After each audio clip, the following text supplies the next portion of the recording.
နောက်ထပ်တစ်ချက်ကကြတော့ကံကောင်းခြင်းဤစတုတ္တများဥပဒေတာတဲ့ကံကောင်းခြင်းရရင်အတွက်တဲ့အခြေအနေတစ်များကိုရှာဖွေခြင်းသည်တဲ့တင့်တူးသေးသောအကျိုးစီးပွားအတွက်သာသဘောမထားရပါတဲ့အခြေအနေများကိုဖန်တီးရာတွင်တဲ့သူတစ်ပါးကိုကူညီခြင်းဖြင့်ကံကောင်းခြင်းဖြစ်ပေါ်စေရန်ပုံမအလားအလာကောင်းပါသည်တဲ့ဥပမာကျွန်တော်တို့ကဘယ်လိုမျိုးလဲဆိုတော့ကျွန်တော်အနေနဲ့တို့ပြောမယ်ဆိုရင်ဒါကျွန်တော်တို့တူတယောက်တည်းအတွက်ကျွန်တော်တို့ဒါရှာဖွေ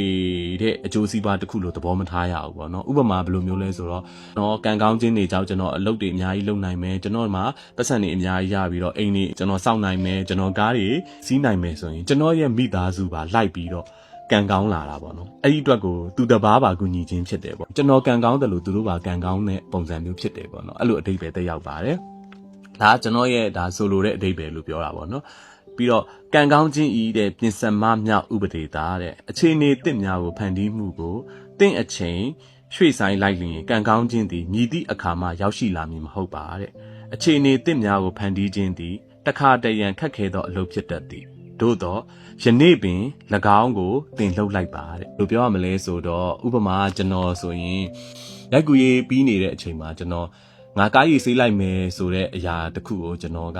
စဉ်းစားမိလိုက်တဲ့ခါကျတော့ကျွန်တော်မီးလာသည်ဖြစ်စေမလာသည်ဖြစ်စေမီးဆက်နှိုးသည်ဖြစ်စေမနှိုးသည်ဖြစ်စေကိုကျွန်တော်သတိမထားမိပဲနဲ့ကျွန်တော်ရောက်သွားတဲ့ပုံမှာမူတည်ပြီးကျွန်တော်ဒါမီးလာတာနဲ့ကြုံတာဖြစ်တဲ့ကြောင့်ကျွန်တော်ကားရီဆေးလိုက်ရတယ်ပေါ့နော်အဲ့ဒီအတွက်ကိုကျွန်တော်ကဒီဥပမာတစ်ခုအနေနဲ့ဆိုလို့ရှိရင်ကျွန်တော်တို့ရိုက်ကူရေးပြီးလို့အိမ်ပြန်လို့ရတယ်ဒါပေမဲ့ကျွန်တော်ကားရေးဆေးတာကိုသွားလိုက်တာဖြစ်တဲ့အတွက်ကြောင့်ကျွန်တော်အတွက်တော့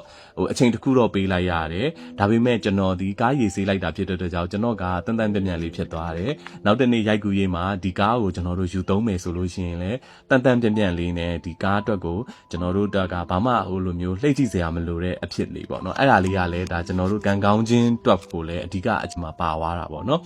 နောက်တစ်ခုကကြတော့ကံကောင်းခြင်းဤဆက်ထမမြောက်ဥပဒေတာတဲ့တခါတရံနဲ့မှန်ကန်သည်ဟုယူဆရသောအခြေအနေများအောက်တွင်ပင်ဖြစ်စေကံကောင်းခြင်းသည်ရောက်မလာပါတဲ့မလိုအပ်ဘူးဟုယူဆရသောသို့တော့အသေးအမွှားလေးများထဲမှာမရှိမဖြစ်အခြေအနေများကိုရှာဖွေရသည်တဲ့အဲ့ဒါကြတော့ဘယ်လိုမျိုးပြောရလဲဆိုတော့ဥပမာမှန်ကန်သည်ဟုယူဆရတဲ့အခြေအနေများကိုတဲ့ကံကောင်းခြင်းတွေကရောက်မလာဘူးတဲ့တနည်းအားဖြင့်ပြောရမယ်ဆိုလို့ရှိရင်ဒီကံကောင်းခြင်းတွေဆိုတာကမှန်ကန်တယ်ကိုယ်စိတ်ထဲကမှန်ကန်နေတဲ့အရာတွေအားလုံးကကံကောင်းခြင်းတွေကရောက်လာတာတော့မဟုတ်ဘူးပေါ့နော်ပြီးရင်ကိုယ်ကဒါတွေကတော့မလိုအပ်ပါဘူးဒါတွေကတော့အသေးမွှားလေးပါဆိုတဲ့အခြေအနေမျိုးမှာရှာဖွေရတာပေါ့တချို့ဆိုလို့ရှိရင်